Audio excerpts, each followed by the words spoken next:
السلام عليكم ورحمة الله وبركاته. النهاردة هنعمل مع بعض صينية بطاطا بالمهلبية، حاجة كده جميلة جدا ان شاء الله هتجربيها وهتعجبك. بس قبل ما نبدأ في الفيديو، ياريت لأول مرة بتشوفي قناتي ياريت تشوفي فيديوهاتي وتقيميها، ولو شايفاني بقدم محتوى هادف واستحق اللايك ياريت تعملي لايك واشتراك في القناة وتفعيل زر الجرس عشان يوصلك مني كل جديد. المقادير النهارده استخدمت كيلو من البطاطا، قشرته الاول وغسلته غسله كويسه جدا. هنقطعه حلقات سميكه بالشكل ده عشان بس ما تتهريش منك اثناء السلق. وخلاص كده بعد ما قطعت البطاطا كلها جبت حله حطيت فيها البطاطا، وهنضيف عليها ميه عاديه جدا من الحنفيه وهنحطها على البوتاجاز لحد ما تتسلق بالطريقه العاديه.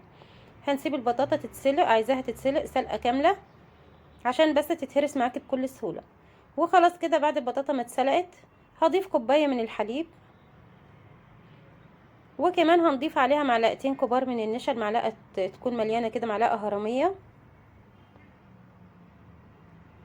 كمان هنضيف معلقتين من جوز الهند المبشور، لو انت حابه تستغني عنه مفيش مشكله براحتك. كمان لو حابه تضيفي معلقتين من الزبيب برضه هتبقى جميله جدا، بس ما كانش عندي في الوقت ده. هنضيف كمان 3 معالق من السكر، والسكر كان مناسب جدا، ما تزوديش في السكر عشان البطاطا بطبيعتها بتبقى مسكره جدا، ولو حابه تزودي براحتك مفيش مشكله. هنضيف كمان نص معلقه من البيكنج باودر، وهنضيف معلقتين كبار من السمنه البلدي، ولو ما عندكيش السمنه البلدي استخدمي السمنه النباتي عادي مفيش مشكله. وهنقلب كويس جدا بمعلقه بمضرب سلك بهاند بلندر، اي حاجه موجوده عندك استخدميها. البطاطا مسلوقه سلقه كامله فهتتهرس معاكي بكل سهوله. وكده بعد ما سلقت البطاطا دلوقتي هجيب صينيه، الصينيه بتاعتي مقاس 26. هنحط نص الخليط الاول في الصينيه، دهنتها دهنه سمنه خفيفه كده، وهنحط نص الكميه اللي عندي.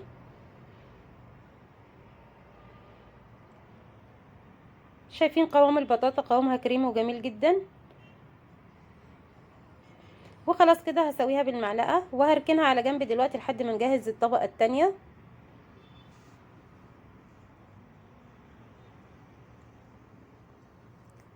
عندي حله هضيف فيها كوبايتين من الحليب.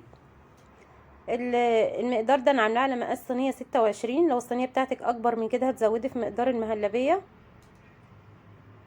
كمان هضيف معلقتين من النشا ومعلقتين من السكر، وما تكتريش في السكر بس عشان ما تطلعش منك مسكره جدا في الاخر ومش هتقدري تاكليها. معلقتين كانوا كافيين جدا. وهقلب كويس جدا على البارد لحد السكر والنشا ما يدوبوا تماما مع الحليب. وخلاص كده هرفعهم على البوتاجاز طبعا مع التقليب المستمر لحد القوام ما يتقل ويتحول لخليط كريمي. شايفين القوام بدأ يتقل؟ دلوقتي هنضيف ربع معلقه من الفانيليا البودر، وهسيب المهلبيه كده لحد ما تستوي والنشا يستوي تماما. وخلاص كده بقت جاهزه معايا. هناخدها كده مباشره هنحطها على البطاطا وهنسيبها على الرخامه كده حوالي 5 دقايق لحد المهلبيه ما تشد كده بس وتمسك نفسها عشان نعرف نضيف الطبقه التانية عليها. لو انت ضفت الطبقه التانية عليها مباشره كده هتلاقي كل الخليط دخل في بعضه.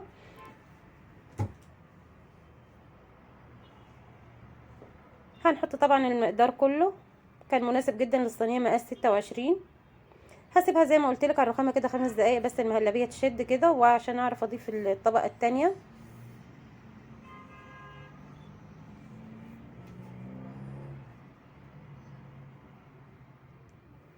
وخلاص كده بعد 5 دقايق هنحط الطبقه التانية. شايفين عشان سبتها بس تشد شويه بتضيف الطبقه التانية وانتي واثقه من نفسك ان الخليط مش هيتدخل في بعضه. هنسويها كده بالمعلقه، لو حابه تضيفي معلقه سمنه بلد على الوش براحتك، مش حابه خلاص احنا ضايفين كميه كافيه فيها. وهدخلها الفرن على درجه حراره عاليه، هتقعد حوالي نص ساعه وهتخرج بالجمال اللي انتي هتشوفيه معايا ده. شايفين ما شاء الله اللهم بارك، تحفه. كمان ريحتها كانت خطيره، كانت قلب الشقه قلب. اتمنى ان شاء الله تكون الوصفه عجبتك، ولو عجبتك لايك كتير للفيديو واشتراك في القناه وتفعيل زر الجرس عشان يوصلك مني كل جديد. هتسيبيها بعد ما تطلع من الفرن تهدى كده، تقدميها دافيه حوالي كده ربع ساعه وهنقطعها هتبقى معاكي بالجمال ده. في ناس بتقدمها ساقعه وفي ناس بتقدمها دافيه، بس انا بصراحه دافيه افضل وطعمها بيبقى احلى بكتير. شايفين ما شاء الله الطبقات جميله جدا. اشوفك في فيديو جديد وباي.